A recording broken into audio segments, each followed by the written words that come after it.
La moción, la forma de presentación, como ya dije anteriormente, ha sido presentada en valenciano. Vuelvo a reiterar, yo todos los escritos los quiero en castellano. La próxima vez cualquier moción directamente ni la leeré y rechazaré la moción y diré que no. Ya pedí que todo lo que se me mandara en castellano y si no fuera así, que el ayuntamiento pusiera un traductor que me lo tradujera.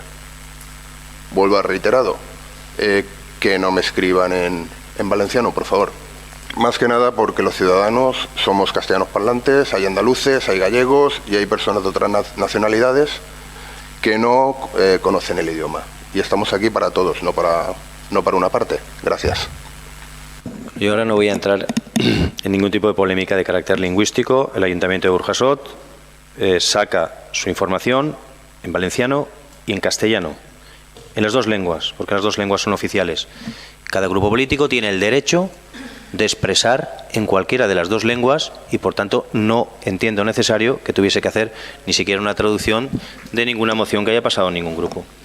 I per últim, i este és un prec que no va dirigit a l'equip de govern, així que d'esta se lliureu, va dirigit a tota la corporació, a tots els regidors i regidores, però especialment al portaveu de Vox.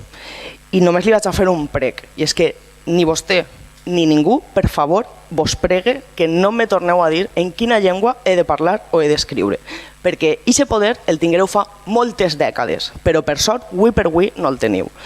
Jo puc parlar en qualsevol de les dues llengües cooficials que tenim en aquest estat, bueno, concretament en aquesta autonomia.